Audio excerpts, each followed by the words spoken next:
Good, good. You know, when I was made vice chairman just a few months ago, lots of people said, well done, Paul, you're going to be great. But then they realised that the local elections were coming up and they'd been reading the newspapers and they started saying, bless, a little bit of a hospital pass.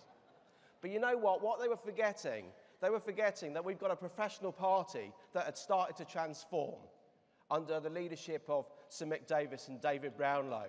And that professional party, I've got a great team that I work with, and I want to thank them all, but especially the borough campaigners that are out there, led by Alex, Julian, Nathan, Kerry, Clarissa, and Andrew. They did a fantastic job.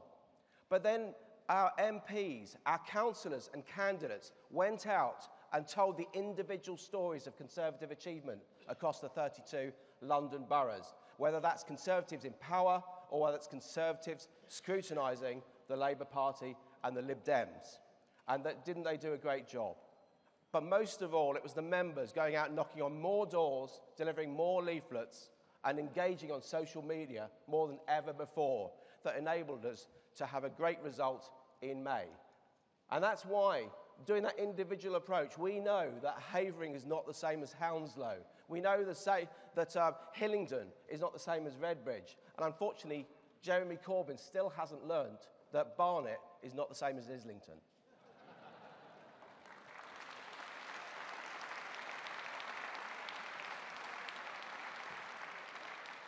So it's members' efforts that allowed us to win back Barnet, allowed us to retain Wandsworth, Westminster, Bromley, Bexley, Havering and Hillingdon. We even held the red line back in places like Greenwich and Enfield, and we hacked away at the Lib Dem Japanese knotweed in my Sutton as well.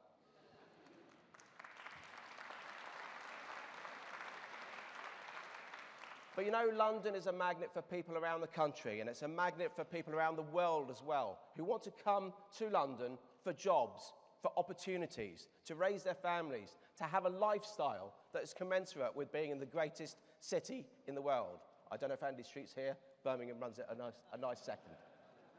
But that's why we had a great summer of activity selecting our candidate, 3 guys that were fizzing with ideas, Joy Morrissey, Sean Bailey and Andrew Boff.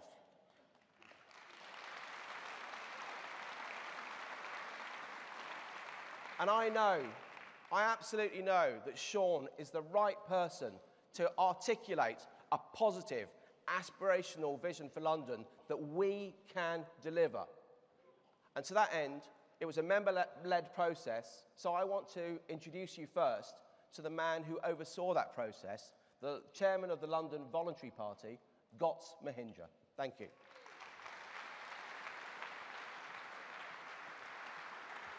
Thank you.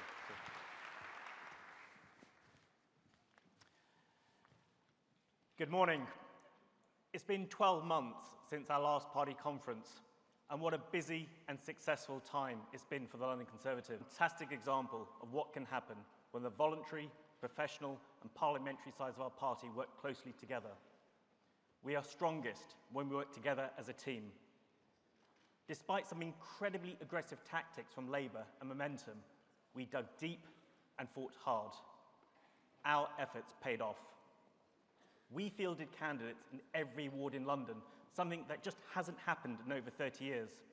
And despite Labour's expectations, we held Barnet, Wandsworth and Kensington Chelsea. I too would also like to thank Sir Mick Davis and David Brownlow, who were instrumental in the borough campaign programme. These borough campaigners work incredibly hard, are enthusiastic and provide necessary infrastructure for us to win elections. The mayoral selection process was no less as exciting. It was a process led by the Voluntary Party, and we had a record number of applicants. Senior volunteers whittled down the long list down to a short list of 3 highly talented individuals. And I'd like to say a few words about the 2 that just missed out, Andrew Boff and Joy Morrissey. They gave it their all. They worked incredibly hard, and I was very proud to have them on the shortlist. And thank you to them and to everybody else that applied and were part of the process.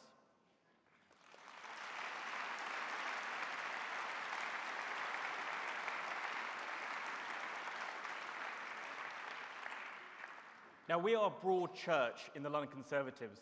But there's one thing that unites us, and that's the need to defeat Sadiq Khan.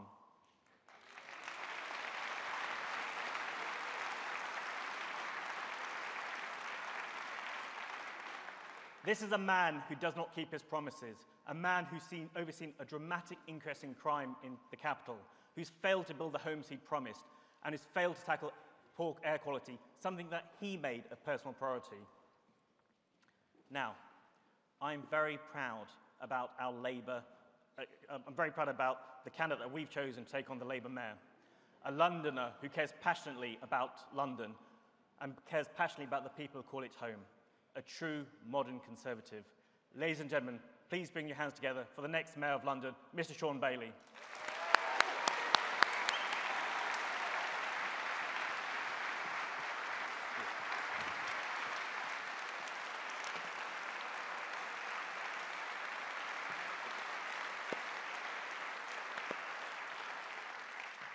First and foremost, look at all you beautiful people. I can't believe it. Can you feel that warm glow? Do you know what that is? That's the pleasure of being in a room full of Conservatives.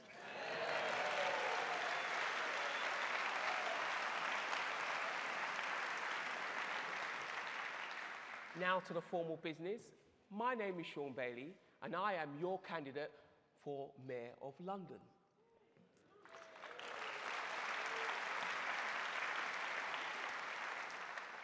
But I want to tell you a story. I want to share a story with you that brings me to this stage today. As you may know, I'm a Londoner born and bred. I come to be a Londoner because my granddad fought for Britain in the Second World War, and my family came back to be part of the Windrush generation and the rebuilding of Britain and indeed London. Family life wasn't always easy.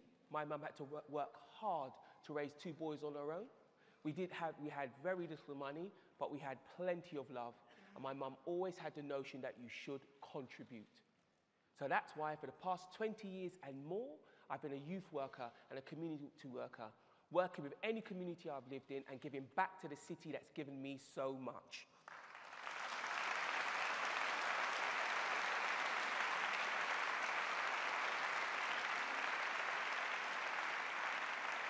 But conference, I want to do more. That's why I'm stood in this stage in front of you today.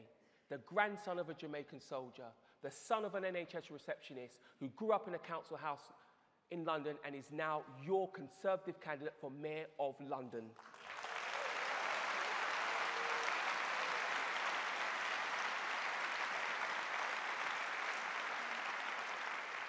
It is the Conservative Party that makes stories like mine possible. We are the party that makes sure everybody can fulfill their potential. We work hard to deliver that. We are the party who give opportunity to all. The theme today is who we are at our core, opportunity for all.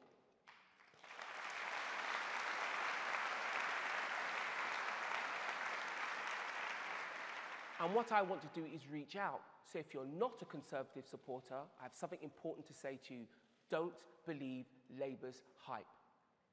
We have had many visionary leaders who have done some great things to improve life chances of all people in this country, including London.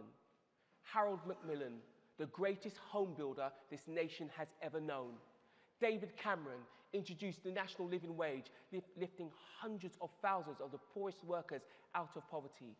Our current Prime Minister, Theresa May, introducing the Modern-Day Slavery Act, protecting the most vulnerable from being trafficked. These are the things the Conservative Party does. And what does that do for us, conference? It leaves us with a challenge. We must lead the conversation about the Conservative Party and not leave it to Labour. We must reach out to communities that traditionally we found it hard to connect with. Young mothers, students, BME communities. These are the communities that we must reach out to.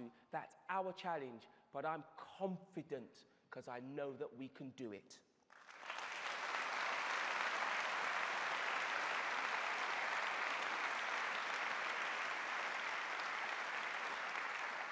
For 8 years, a Conservative mayor led London with a message of hope, opportunity, and delivery.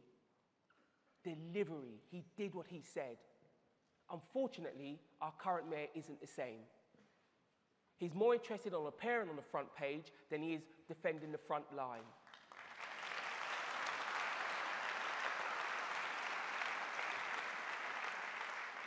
He's more interested in building hype than building homes.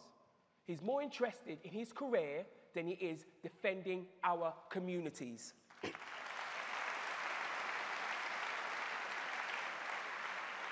Ladies and gentlemen, I give you Showbiz Sadiq, a man for the red carpet, not for the streets, and he has destroyed the Conservative legacy in London.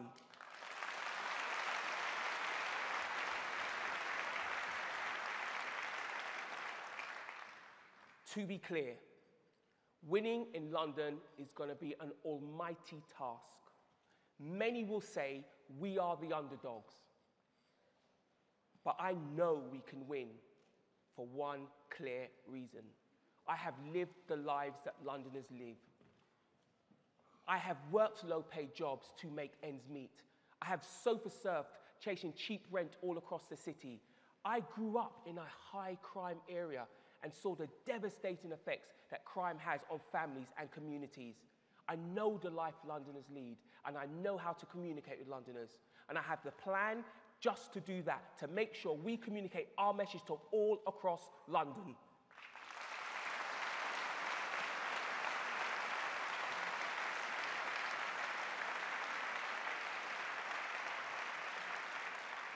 The plan I have is to concentrate on what is important to London. On crime, I want to see a London where it's criminals under pressure, not communities. On housing, I want all Londoners to have a secure place to call home and for renters to feel assured. When you talk about the economy, London is a vibrant, bubbling economy. But not all Londoners feel secure.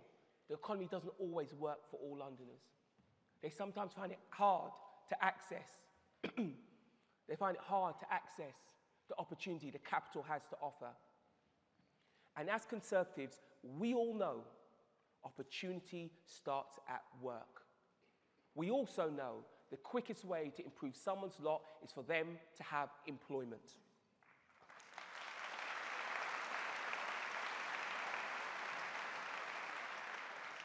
London is the heart of the British economy, and it's only with a strong economy that we can provide the security and the opportunity that all communities crave.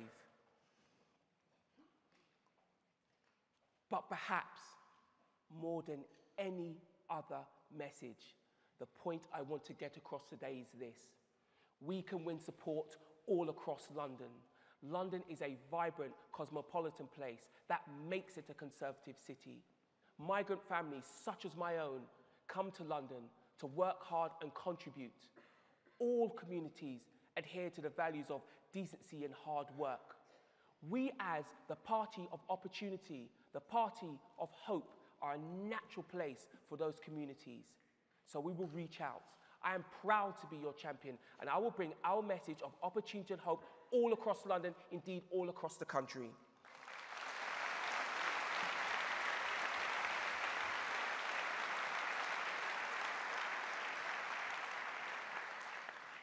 And I want to say this. If anybody asks me, what has the Conservative Party ever done for a working class black man, I will tell them they made me their Conservative candidate for Mayor of London. Conference.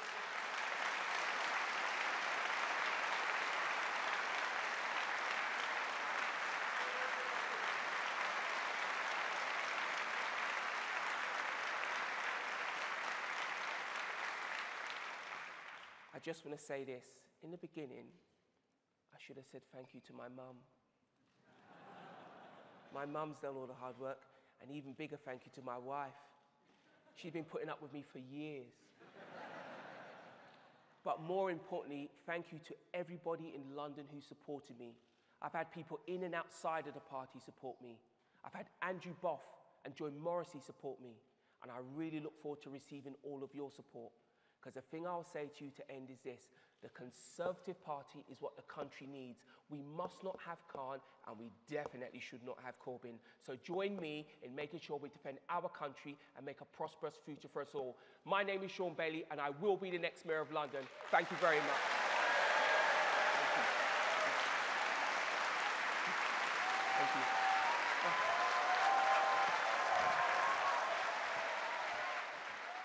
Well done.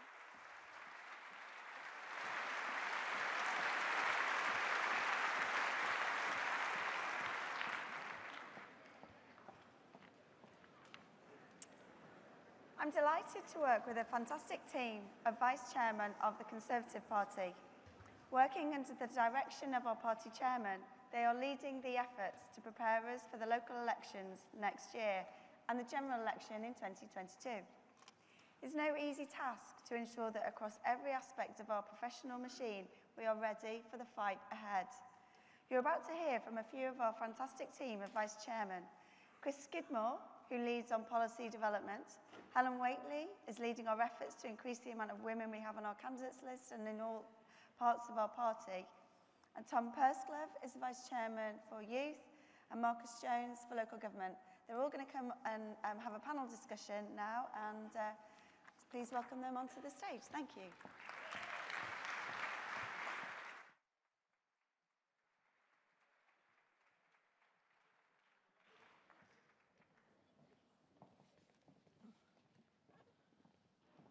Good morning, ladies and gentlemen. My name is James Cleverly. I'm the Deputy Chairman of the Conservative Party, and I'm joined this morning with a number of the Vice Chairs in the party, Chris, Kemi, Tom, Helen, and we're going to talk a little bit briefly about some of the work that we're doing at CCHQ to help make sure that the Conservative Party goes into the next general election in 2022 fighting fit and ready to serve the people of this country. So I'd like to start off, Chris, if I could, with you. Could you give the conference a little indication of the kind of work you're doing with the Policy Forum? So yeah, thanks, James.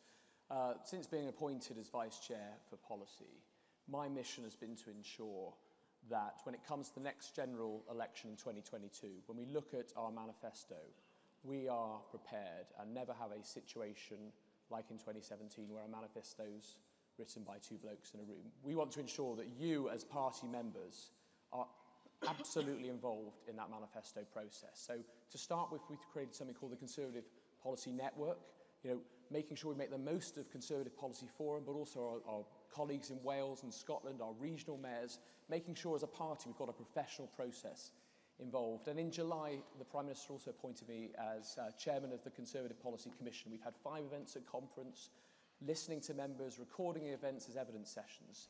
And this commission's got 5 task forces, which from now until the end of March will be going around the country, every region in England, every devolved nation, listening and engaging about what we need to look at in order to win a majority at the next general election. Fantastic. So Kemi, you had the candidates function at CCHQ, and obviously the candidates are going to be the people taking our message to the doorsteps across the country. So can you tell me a little bit more about what the candidates team have been up to? So my job is to find the next generation of Conservative MPs for 2022, as Chris has said, and also beyond, because just getting on the list doesn't mean that you're going to become an MP straight after. So what the candidates team is doing is actually reshaping the way the department functions and setting a clear set of objectives. One of those is to build an effective body of campaigners. We're getting lots of people from across the country who really want to be a part of our movement and showing them how to go about campaigning so they can win those votes. Making sure that we've got good well-being and satisfaction. Being a candidate should be a fun thing to do. You may not progress beyond that stage. So while you are a candidate, it should be very enjoyable, and most importantly, broadening the pipeline. And that doesn't just mean, when we talk about diversity, it doesn't just mean getting more, different looking types of people. We're also talking about people who have a wide variety of backgrounds from all across the country, people with different types of life experience. And broadening that pipeline, getting more teachers, for example, more people from the public sector, is going to be absolutely critical in us winning that next general election. Fantastic. Tom, one of the things that people have said to me at conference is how many young people are here, how many young delegates here for the first time, and if you are here for the first time, welcome. Now, I think it's fair to say that you can claim a certain degree of credit for that. So talk to me about what we're doing to help encourage and engage with young people in the country. Well, I think you're absolutely right, James, that it's been hugely positive that we've seen so many young members here. Over 1,000, around 20% of the attendance has been young people. That's a real positive, and we've seen a lot of good debate. We've had a lot of very encouraging fringe events and lots of engagement. So very, very positive. And I think one of the things that we particularly want to achieve is obviously trying to increase our youth membership across the board. I want to see more young people standing for local government. I think that's a particular place where a young Conservative presence could make a real difference. And I also want to see more young people out on the streets campaigning. We've got a lot of that work happening at the moment, but there's always more to do, and I'm really focused on that. I think that, you know, our young people are our best messengers to young people out there in the country, and we've got to make the case, we've got to talk about our values, we've got to talk about why Conservative politics matters, and that's what we're going to focus on. Fantastic. Well, Kemi talks about diversity, you've talked about young people. Helen, obviously we've got a woman as a Prime Minister. I think we're all very proud of that, yes? Yes, yes.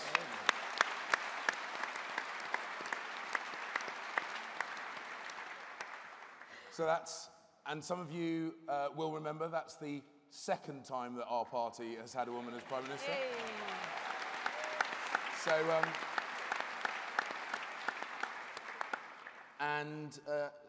and Helen, you're working to make sure that our engagement with women is absolutely spot on. So can you tell me a bit more about what you're doing to make us relevant to women in the country? Well, there's 3 areas of work that I'm doing as Vice Chair of the Party for Women. One is to make sure that we have more women members. One is to make sure we have more women standing for election, that's at local level and for Parliament. And the third is I want to see us having more women voting Conservative. Right now, we are selecting candidates for seats for parliamentary seats. So I'm working with Kemi on this to make sure we have more women coming forward to stand for Parliament. We know that more than half of the country are women, yet Parliament has only 32% of the MPs as women. So we must do better than that. The party chairman set out in the summer an ambition for half of our candidates list to be women. So I'm determined to make sure we fulfill that ambition. One thing I'm doing is making sure that there is a support for women who want to stand from Parliament from the moment they express an interest all the way through to getting selected and beyond to getting elected. The other thing is asking women to come forward and stand. Because one thing we know is too often women wait to be asked. So shall I say to you now, conference, any woman out there who's thinking, maybe I could stand for election, well, I say to you, you can. Take the first step and sign up today. Fantastic, thank you.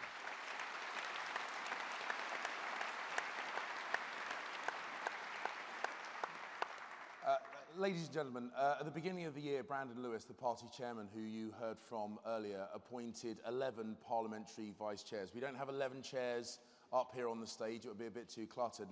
But in the auditorium, we have other members of the vice chairs team, and we're covering a whole range of things from our international relationships to business, to making sure that our activists, our candidates and our parliamentarians are well-trained, well-motivated. We're covering a wide range of functions within the party because we are absolutely determined to make sure that we are and remain the absolutely best election-winning machine in the history of global politics. That's our aspirations. And yes, I think that's fair enough.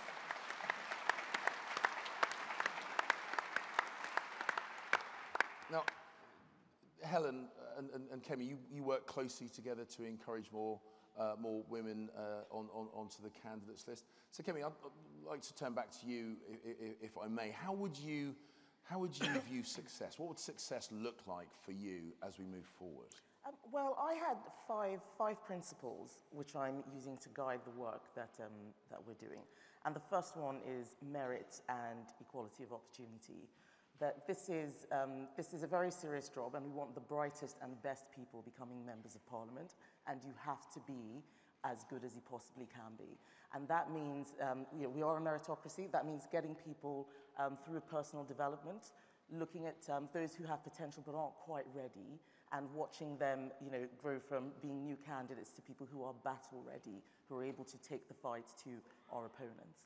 But the other ones are around, respect, teamwork, just as we work together as a team, and transparency and integrity. This is a really important value that I'm trying to make clear to candidates. The way you behave when you're out there on the doorstep, what you do on social media, how you relate to your friends and family, all of this is now part of what is looked upon. But more importantly, and finally, fun. This must be something fun for people to do. Getting involved in politics is a vocation, but it is something very enjoyable, and we have to show people that actually the Conservative Party is a party where we all get together, we're social, we enjoy doing what we do, and those are the things that I'm going to be watching for as we get people onto the list and getting through selections as well. Fantastic. So, Helen, I would turn back to you. Obviously, becoming a candidate at whatever level within the party is a really important point, but there's more to it. There's more to relationship with since women got the vote. It's a really good moment. Yeah.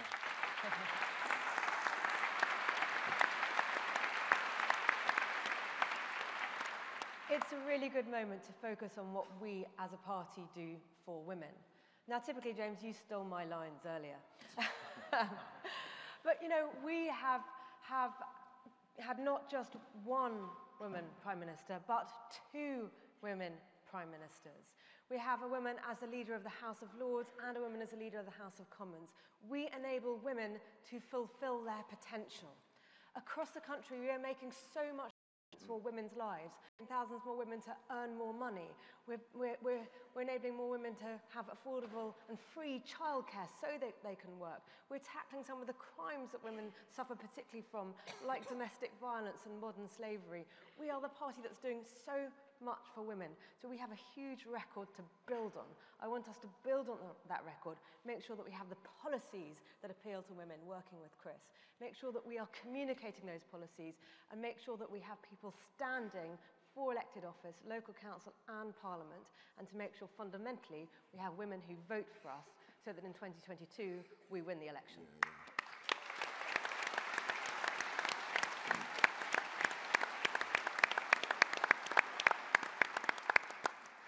So, Tom, we've discussed a number of young people at conference today. It's lovely to see so many people. They bring energy. They've really invigorated the fringe events. But yeah, what more can young Conservatives do to get engaged, to get involved, and to spread the message? Well, one of the things that I feel really passionately about is that I got involved in the party at the age of 16, and it was really in the campaigning sense that my journey in the party began.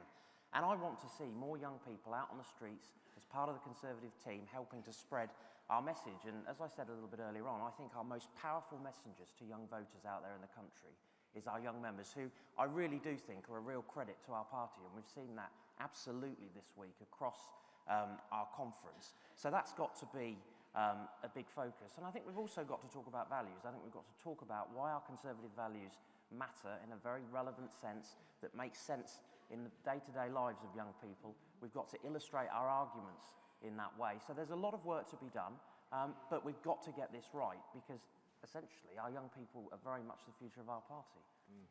And actually, one of the things that we have seen is how many young people being involved in fringe events, in the formulation of policies and that discussion about ideas. But that's because they're here at conference. Chris, could you just discuss what people can do out in the constituencies, out in the rest of the country, to help feed into the pool of ideas that will be informing the manifesto? Yeah, so we've really sort of kicked off a journey at Party Conference, you know, with these events and the evidence sessions, but it's now part of a process. Each of the task forces, as I said, are now going around the country. They've been set around sort of 20 key questions, challenges that the co-chairs of each task force have come up with, and we'll be publishing those questions not only on a website, we'll be putting together a booklet which we'll be sending out.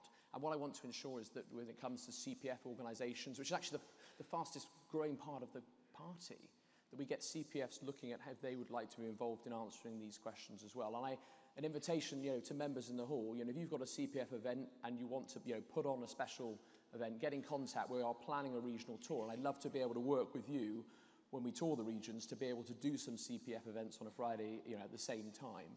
But ultimately, James, you know, it does come down to that fact, and we've all been here. When it comes to the general election, you know, when you're knocking on doors and someone turns to you and you're canvassing and they say, tell me 3 things the Tory party is going to do for me.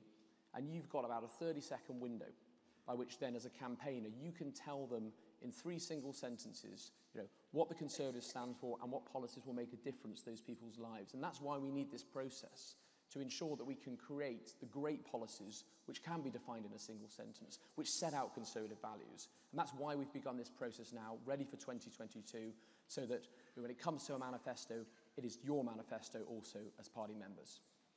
Thank you.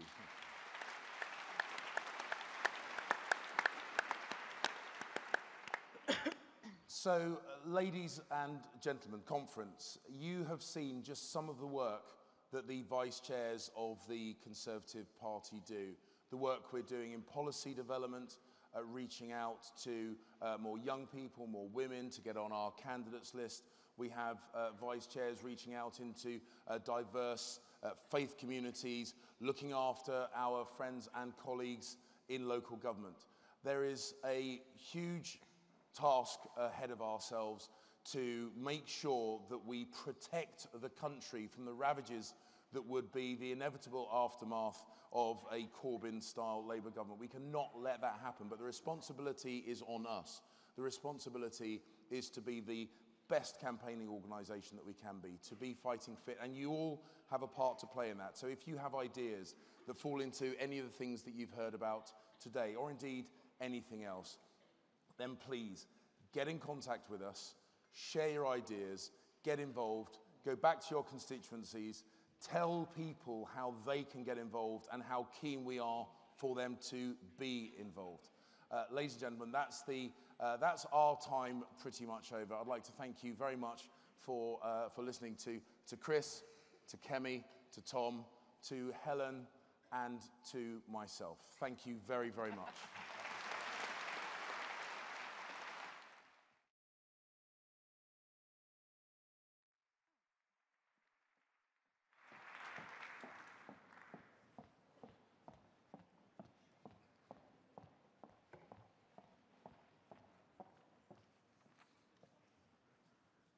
I first met our party chairman when I was a local councillor and he was a local government minister.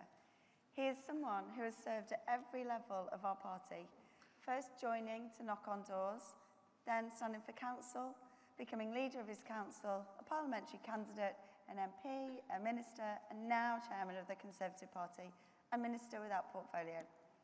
Since his appointment in January, I've got to work with him on matters across our party. I've seen his ability and determination to ensure our party is fighting fit for the local elections next year and the general election in 2022. He's a phenomenal champion for the voluntary party and is actually a really nice guy. Ladies and gentlemen, it gives me great pleasure to welcome the chairman of our party, the Right Honourable Brandon Lewis.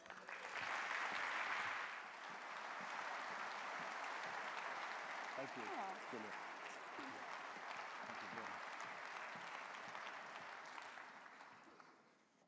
Good morning.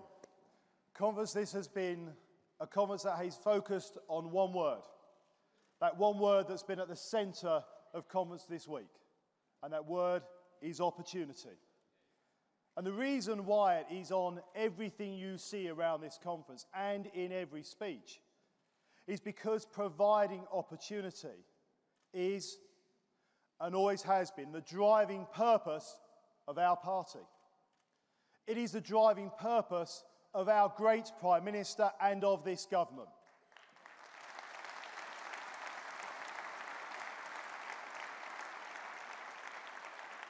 To make sure, we want to make sure that everyone, regardless of their background, has the chance to realise the dreams that they have. But all of us in this room know that to be in a position to provide opportunity, we need to win elections. And as your party chairman, my team and I are already looking ahead to the next general election in 2022. Now, many of you who fight elections every year know full well that it is no small task to fight and win any election. And that is why at Spring Forum, just a bit earlier this year, I outlined how we are building the foundations right now for our success in 2022. This is about our whole party. Because at every single election, whether it's a local election, our PCC elections, our mayoral elections, our victories are only possible when the whole of our party, our entire Conservative family, comes together. We come together to work hard, to knock on those doors, deliver those leaflets, make the phone calls, and we can come together to spread our positive vision, your positive vision in your communities across social and digital media as well. Now, today in this session, I want to focus a little bit and take a moment to let you meet some of the people who are also passionate about campaigning and share our vision and have a clear vision of how we can put in place the building blocks and the tools to allow us to win in 2022. So to kick it all off, I want you to meet someone who is a great local councillor, somebody who is going to be able to outline and show us in the future what good Conservatives can do in local government.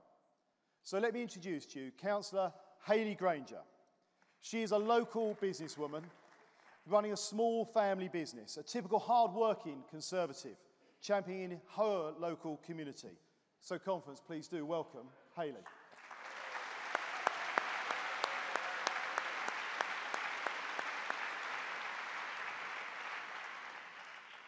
Good morning, conference, and welcome to my home region, the West Midlands. I'm a local councillor on Warwick District Council, having been elected in 2015 after my third time of standing. I run, along with my dad, a small but successful ski shop in Leamington Spa, and it was insight into this retail business which was one of the things that drove me to stand for council. That and wanting to finally get rid of the Lib Dems out of Leamington.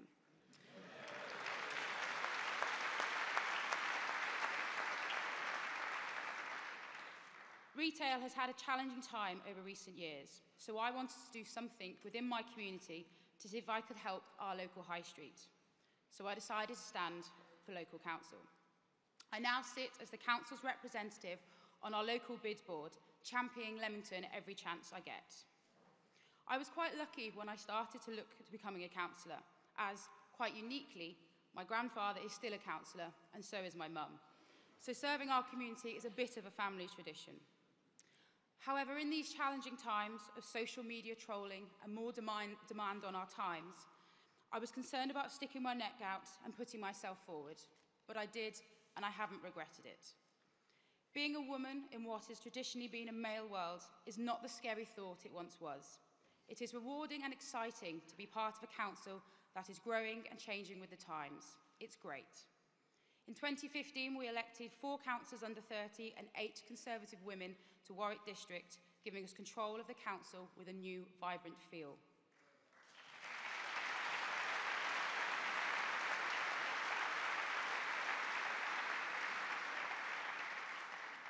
Of course, there were still some of the old traditional guys too, but they have been a great help to me, mentoring me over the last few years. So now we have 215 days till our elections in May. We've got work to be done, but we are doing it. We need to get our message out there as to why we need Conservative-run councils, so that success we saw this year can be repeated in May. Thank you.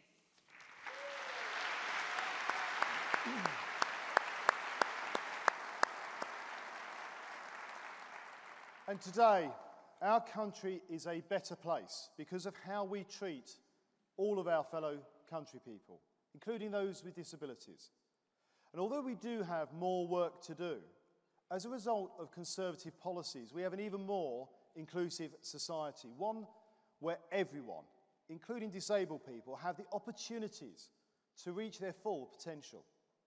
Now, as a government, we have hosted the first Global Disability Summit, pledged to get 1 million more disabled people into work by 2027, committed to creating a personalised benefit system, given extra resources to our wonderful NHS and mental health services, and announced funding of £250,000 to support the Access to Elected Office Fund to support disabled candidates standing in the local elections in England next year.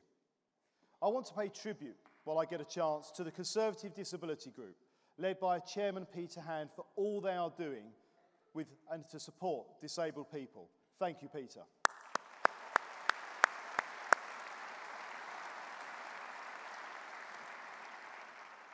And our next speaker is someone who has served his community as a local councillor since 2011. He established his council's Corporate Disability Access Forum, has stood for Parliament, and is passionate about disability issues. Conference, please welcome Charles Fifield.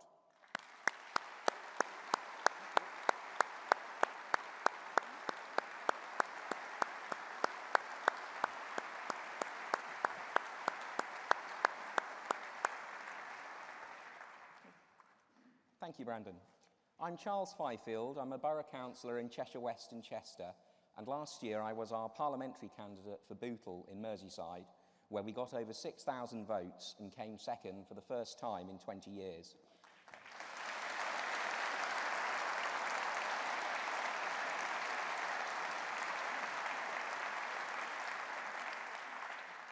As a borough councillor, I've always tried to advance the causes of my fellow disabled people. I have facial scapulohumeral muscular dystrophy, and I was proud to help establish and initially chair our council's Disability Access Forum to ensure disabled people's voices have the opportunity to be heard at an early stage in design and development schemes to make them more accessible. More inclusive design is often simple and straightforward to include at an early stage, and things like street furniture, benches, benefit both disabled people like me who have difficulty walking, but also older people with mobility issues. Sometimes the simplest things can make a huge difference. I'm sure everyone here loves the colour blue. However, people with dementia can confuse it with water, so be careful using it as a colour for floor coverings in public buildings. I'm also proud to be a member of the Conservative Disability Group, and I would urge my fellow Conservatives to join. I am a Conservative because I believe in opportunity, that everyone should have the opportunity to work hard for a better life for themselves, their family, and their community. I'm sure that everyone in this room believes that disabled people should have the same opportunities as everyone else. As Conservatives,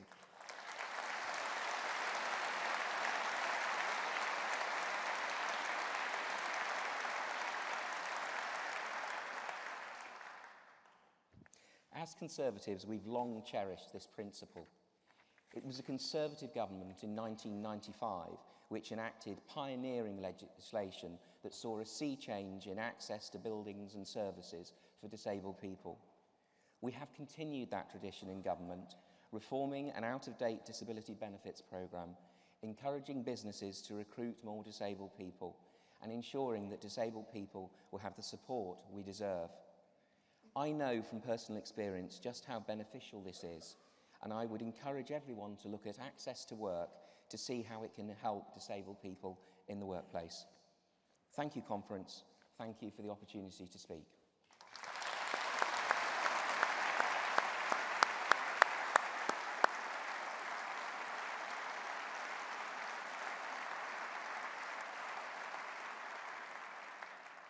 Now, Conference, on Sunday I spoke about the need for us to become the natural home for ethnic minority communities by opening up a real conversation with those groups who in our party are underrepresented.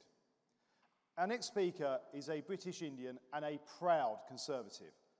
As a councillor and a 2017 parliamentary candidate, she has been out in local communities campaigning for our party and our vision. She is the founder of Women Empowered, a social action project that aims to provide role models so women are inspired to succeed. And I'm delighted to have her with us today and joining us on stage. Conference, please welcome Rena Ranger.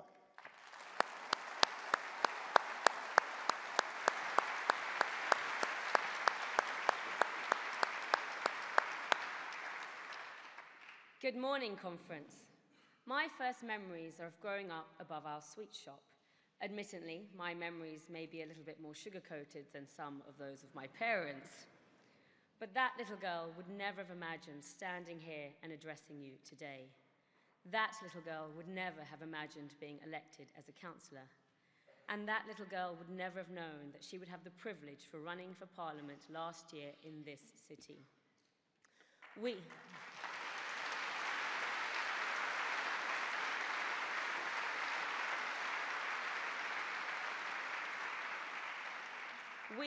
are the party of meritocracy and opportunity. If you are the child of a grocer, vicar, shopkeeper, bus driver, music hall performer, or if you grew up in a council house, this is the party for you, and the only limit to your ambition is the one that you place upon it.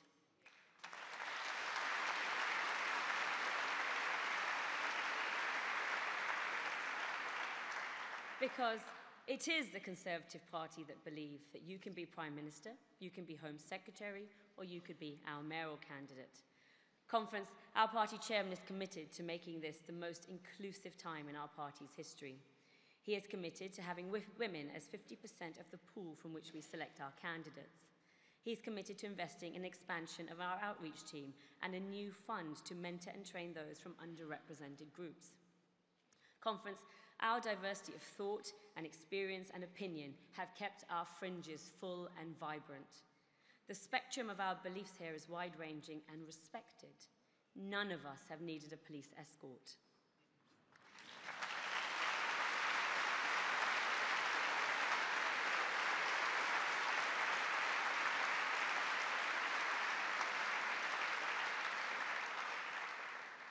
It is hard to fully express the value that public service can bring to communities, the world around you, and the enrichment that it brings to your own life too. So join me. Stand with us, stand alongside us, and stand for us, and don't limit your aspiration. Because this little girl from the sweet shop is standing here before you. Whatever your story, whatever your experience or your aspiration, there is a place for you here in this, our Conservative Party, the party of opportunity. Thank you.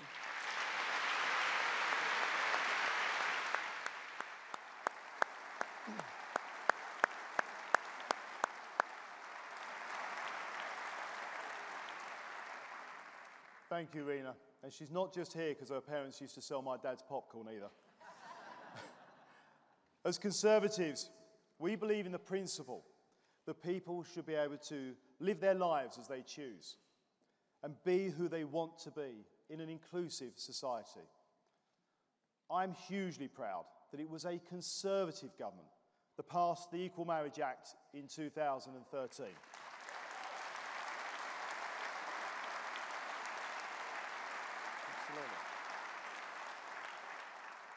Which means that today, everyone in this hall and across our country can marry the person that they love, no matter who they are. You, this morning, are going to have a chance to hear from a person who has a passion to see all people included in our society. She is a member of our working group on minority engagement and is an advisor to Channel 4 on inclusion. Conference, I'm delighted to introduce you to Sue Pascoe.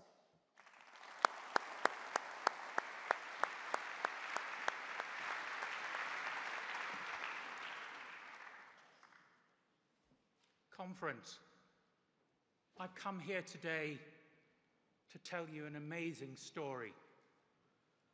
It's the story of our party. It's my story.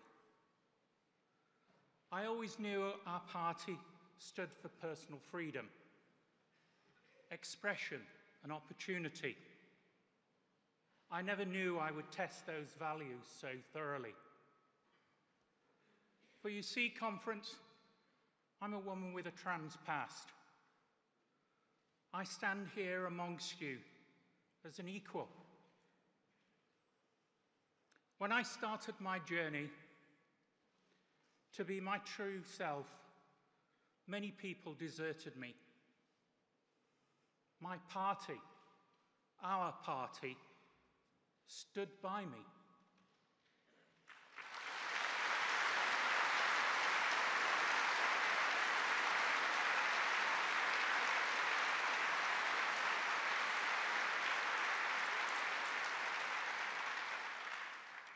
My MP, Nigel Adams, was there for me when I asked for help. He treated me with respect and dignity with empathy and equality. Thank you, Nigel.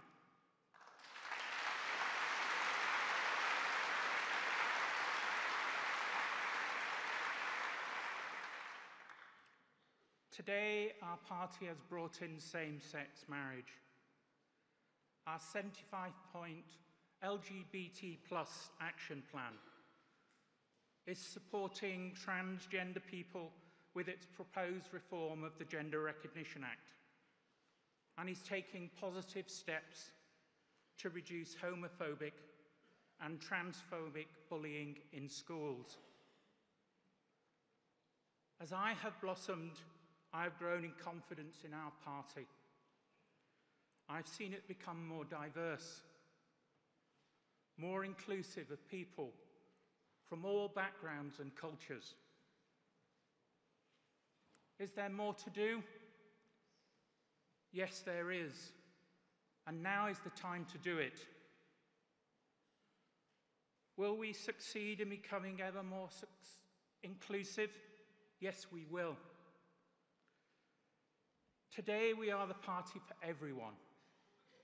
And I do mean everyone. My grandfather was a master forgeman, and my nan a shop assistant at Marks and Spencer. They taught me to go to school, work hard, and respect others. These are conservative values we all recognise. Today we are the party which builds on tradition and innovates for the future. We will help people succeed on merit. We will see our communities prosper, not just in standard of living, but in standard of life too. We will give equality of opportunity. Before I close, I wish to thank our Prime Minister, personally on behalf of the transgender community, for making it clear to the whole nation that being transgender is not an illness. We all know the rich tapestry of nature. Nature isn't black or white. It isn't only male and female. It's a multicolored rainbow. Conference, as it is Black History Month in October, I wish to close with the words of Dr. Martin Luther King. The time is always right to do what is right. Thank you.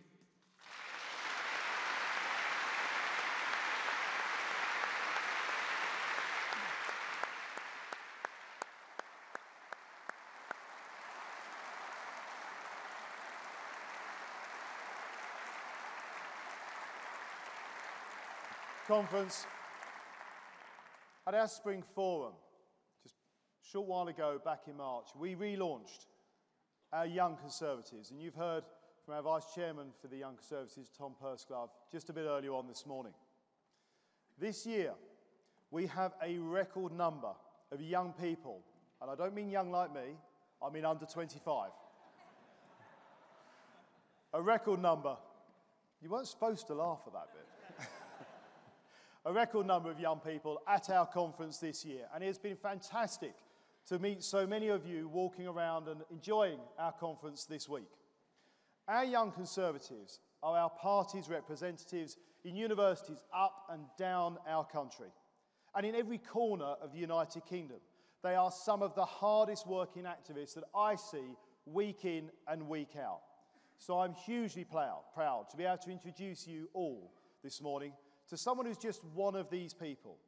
He's a little bit younger than me. In fact, he's one of our youngest council candidates in the country for 2019. Conference, please give a warm welcome to Matt Lee.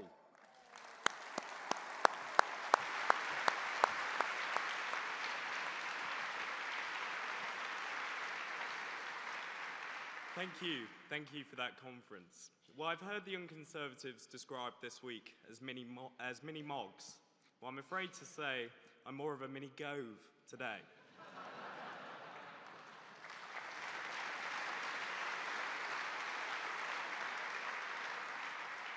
But on a more serious note, that note being Jeremy Corbyn, ladies and gentlemen. Conference, I'm here to pose an awkward but important question. How did that man engage and enthuse so many young people to turn out to vote at the last general election? How did he establish a 47-point lead with first-time voters, those aged 18 to 19? Now, there are multiple answers that have been thrown about by media commentators, our own politicians, party members. Were young people naive? Did they fall for the promised land of a socialist utopia? The big state, the magic money tree, jam tomorrow? Or were, as some suggested, young people sending a message of disillusionment with how things are, or more importantly, how things are perceived to be? The future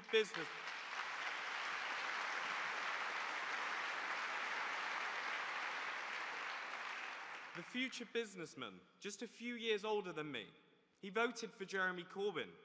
The future parents, 3 years older than me, parents who hope to set up a family and have security with their finances, they voted for Jeremy Corbyn.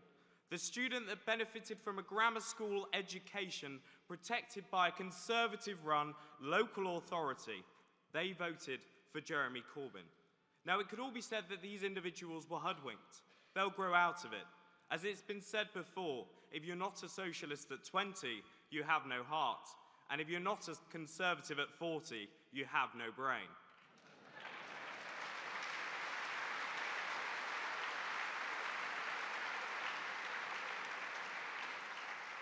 But conference, immaturity only lasts for a period of time. But these individuals, these young individuals, they have brains. They are the young people that embody and share our principles and beliefs. Because after all, it is the Conservatives in government that are delivering the lowest level on record of youth unemployment.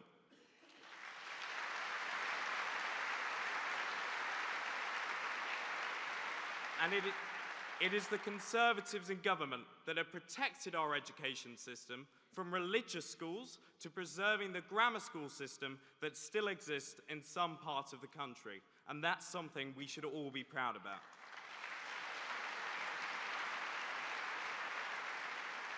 And it is only the Conservatives in government that would allow young individuals with their business ideas, their enthusiasm, energy, vigour, to get out onto the market without being crippled by sky-high regulation, red tape, extortionate rates, and a Labour government that stifles enterprise, individuality, and punishes prosperity.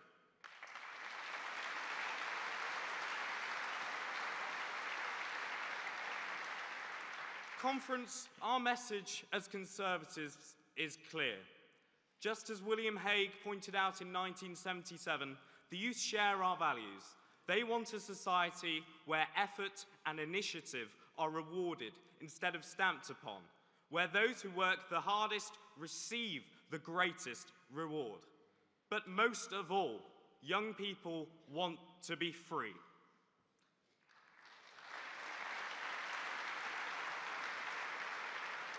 So why, if they share our principles, do they not turn out as Conservative voters? As a 17-year-old Conservative candidate for next May's local elections, I believe something must be done. So what did our party offer me? The son of an aspirational worker from one of the most deprived areas of Greater Manchester. The son of a social worker dealing with the homeless in Greater Manchester.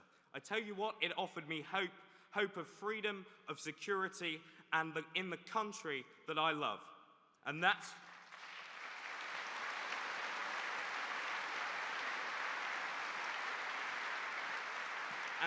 why it's important that we are ready for this battle.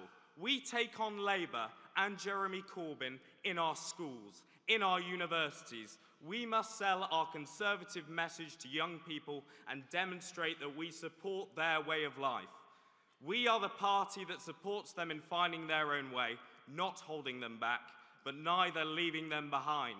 A government that fits round their lives, the gig economy, something we should be proud of, something we should champion. This is young people's ways of life, and we should be right behind them.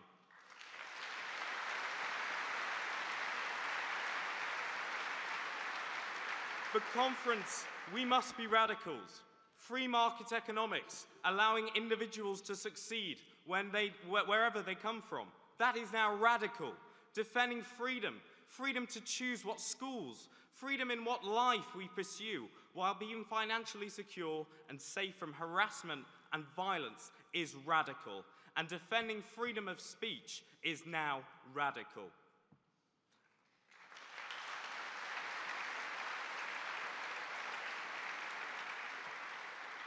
So, conference, I urge you as Conservatives to join me as a radical. So let's engage with our young people, allow them to prosper and thrive in the clear blue water, steering them away from the rocks of another failed, regressive, archaic socialist programme. Thank you.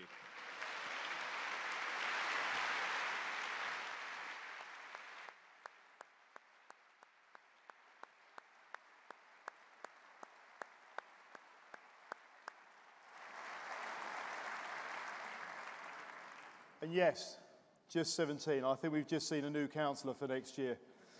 Well done, Matt.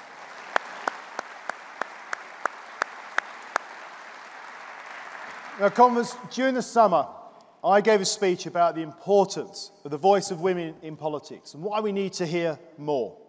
And I also set out a strategy to see women become 50% of our candidate list. In this, the 100th anniversary since women gained the right to vote, I want to see more fantastic women, like our next speaker, in public life. I want to see more women in our council chambers, as our mayors, as our police and crime commissioners, and on the green benches of the House of Commons. Across our country, we have got phenomenal women serving at all levels of public office. And our next speaker is one of those. She's one of our brilliant police and crime commissioners. And under her direction, Sussex Police has just embarked on the biggest recruitment drive of the last 10 years.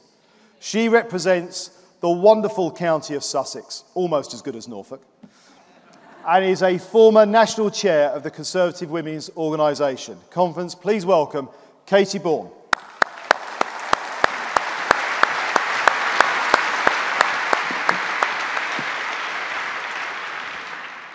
Good morning, conference, ladies and gentlemen. You know, the Conservative Party, our party, can look back and rightly be proud of our history when it comes to women in politics. From the first female MP to take her seat in the House of Commons to not just one, but two female prime ministers. Boy, the other parties have got some catching up to do.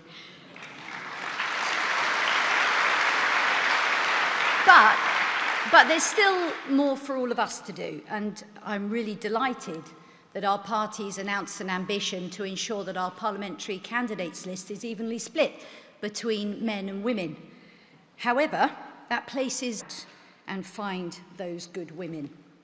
Now, I get asked a lot, how on earth did you get involved in Conservative politics and what made you want to be a police and crime commissioner, which is still quite a male-dominated environment?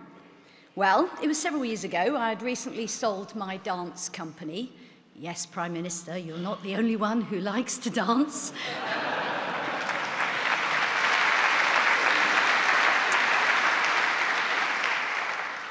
I think we should do something like that next year at conference. I have some ideas. I was approached with some neighbours. We had a bit of an incident happening in our neighbourhood, and we formed a local environmental action group, and we got it sorted. And I saw firsthand what positive action can really do. And at the same time, there was a lovely gentleman who's since deceased within the party who asked me to stand. And that's when I joined. And what really pleasantly surprised me was the amount of support as a woman that I got within our party. First of all, through the Conservative Women's Organisation, and you've heard that it was my huge privilege to be able to lead that nationally as the chair for a period of time, but also with Women to Win, and our own Prime Minister was instrumental in establishing that organisation. And they really are two fantastic support groups and networks for all the women involved in our party, no matter what or who they want to become, whether it's councillor, whether it's a police and crime commissioner, a member of parliament, or yes, even perhaps our third female Prime Minister. So, why would you encourage more women to stand? Well, if we're truly to be representative of the communities that we want to serve, that we currently serve, we need more women. So, the buzzword for the conference is opportunity.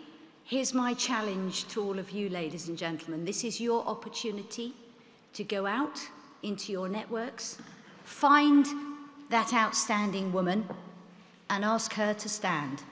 Thank you.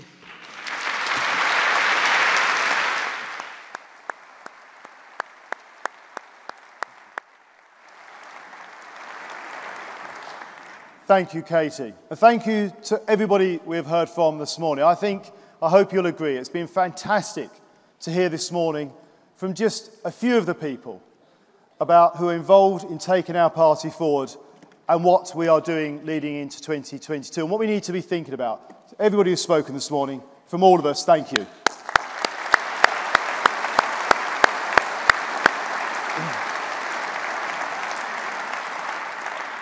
As I said at the beginning, and as our speakers this morning, I hope, have reminded us, this campaign for next year and going forward to 2022, it's about all of us. And it is vital that we win in 2022.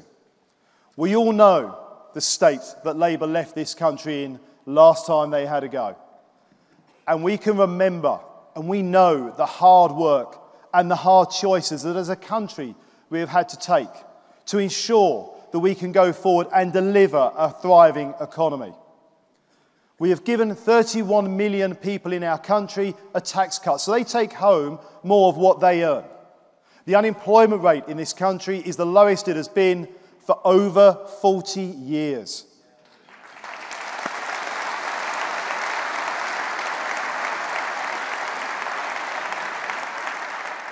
We are delivering a long-term plan for our National Health Service with an extra £394 million a week going in by 23-24. And we are delivering a great Brexit deal for Britain. This week, all across this week, we have seen a positive vision for the future of our country. £840 million to upgrade our transport links, our public transport links, in our cities and our suburbs, which helps businesses create more well-paid jobs, reforming apprenticeships to give more people that opportunity to get on and succeed, an extra £240 million to go into the social care system to make sure that we're able to ease that pressure on the NHS this winter, banning deductions from tipping, to boost the pay for the workers who are on low wages and ensure that people are rewarded for their hard work. And we've been setting out our post-Brexit immigration plans, which will be based on workers' skills, not where they come from, so that those who want to work hard and contribute can succeed. Now, we may think back to just last week, where Labour showed us that they are unfit to govern this great country.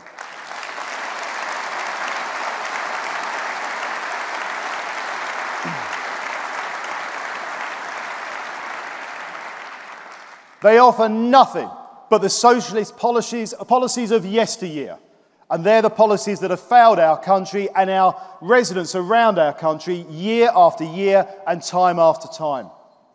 As Conservatives, we can be and we must be passionate about giving everyone the opportunity to succeed in life, whatever their background. We are building a country with great public services. A country that is a great place to live and work and raise a family. a country where you are rewarded for your hard work. So while 2022 may seem a long way off, we also have those local elections in 2019 just around the corner. So it's vital that we are preparing now. Because the risk to our country, the risk that our opponents pose to our nation is just too great. We are the only ones. We are the party with a positive vision and a record of delivery.